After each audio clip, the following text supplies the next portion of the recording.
Hi everyone, my name is Becca and I'm a junior here at Pattonville. You're listening to the Pirate Spiel, where we talk about local problems that affect teens by teens. Today I'm talking about the good things that came out of last year instead of focusing on those negatives. Let's get into the episode.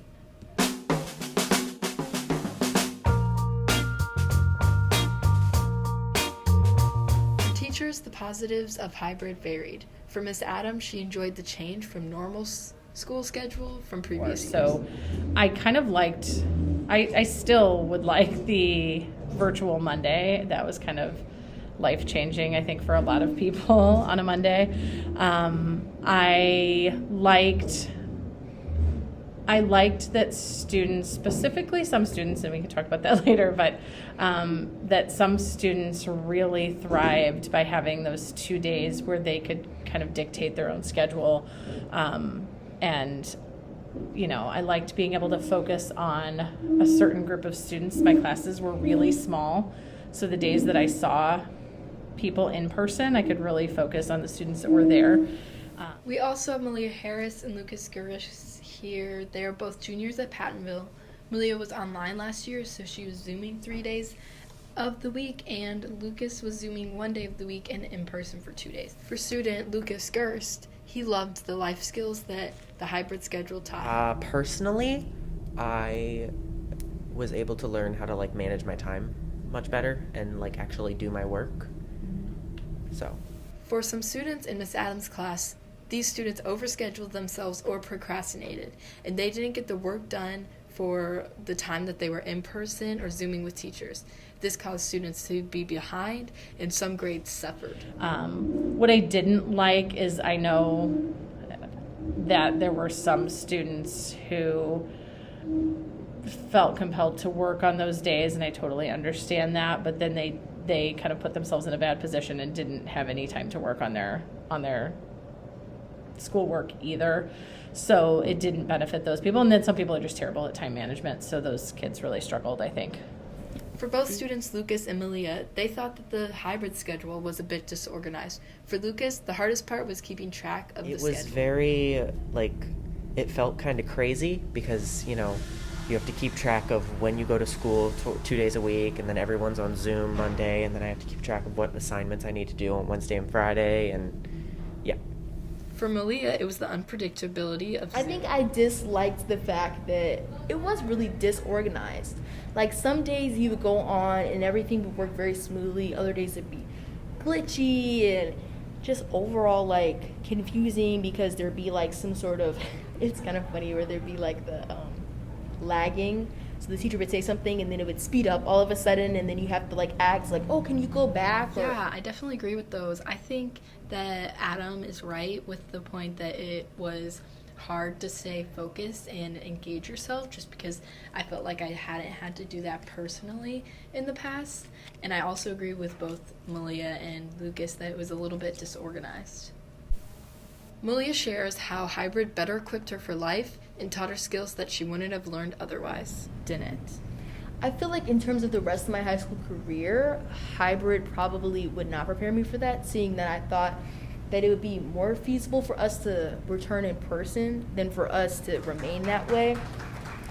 But in terms of college, I think it is pretty feasible to see that maybe not the online stuff as much, but I think the idea of having to kind of compete for attention amongst your peers, because there's so much going on in the Zoom calls, or not having class every day, things like that, having to time manage, having to be attentive, having to be engaged. I think that those are life skills that people will need, and they won't normally learn in high school if we didn't have a situation like that. Many teachers are expressing and focusing on the learning loss that students experience, especially at the younger level.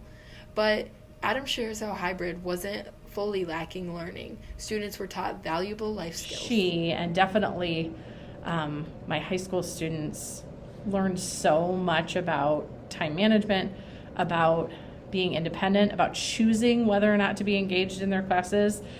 Some of them made terrible choices there, and their grades reflected it. Some of them, really rose to the challenge, and I think learned so much in the process that is going to, just these skills that are going to be crucial when they're in college and in the workplace. During the hybrid period, Miss Adam taught a variety of students, from Honors English 3 students to College Prep 4 students and a typically senior elective of Modern Lit.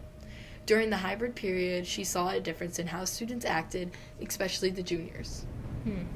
Like I said, just kind of that preparedness. Like, I feel like now a lot of people can say that they will do anything that it takes to be successful because they see how bad it can get when you don't pay attention and you don't stay engaged and do exactly what you need to do to be at your best. I mean, hybrid was really hard. You had to hang in there. You had to motivate yourself.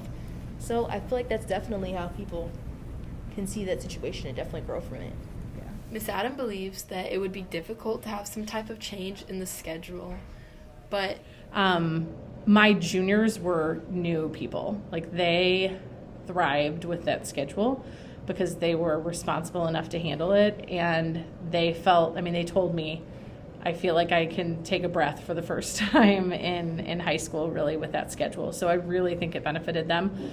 My seniors, you would think that would have been true, and it was for some of them, but some of them just took on added responsibilities, and so it didn't necessarily go as well for them. And my Modern Lit handled it fine. That's a primarily independent reading type of class, so they were able to manage. Miss Adam expresses the difficulties that some type of change in the schedule would be, but she thinks that it would be worth it. Do you think this could be implemented in a normal year? I mean, sure. I know that it's hard to have varied schedules for different students, but there are certainly schools that manage to do that, where I mean, I don't think a hybrid schedule is for everyone, but I do think for especially college-bound juniors and seniors, there is a huge benefit to something like this. So I wouldn't, if I were designing a school, I wouldn't necessarily have a schedule like a hybrid schedule for freshmen, for sure. But I do think it's possible. I do think it's complicated when you bring in things like busing and but I do think we could do some things with our schedule, and that we need to be innovative with that.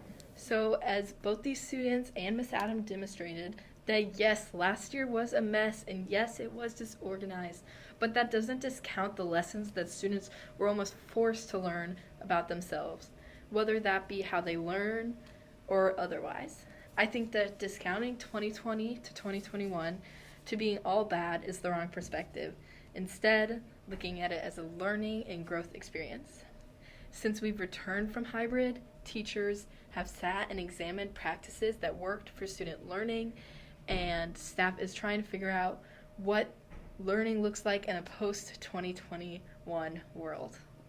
So that's all I have for you guys today, and thank you all for tuning in into this episode of Pirate Spiel. Tune in next time, where we talk about how COVID has affected growth.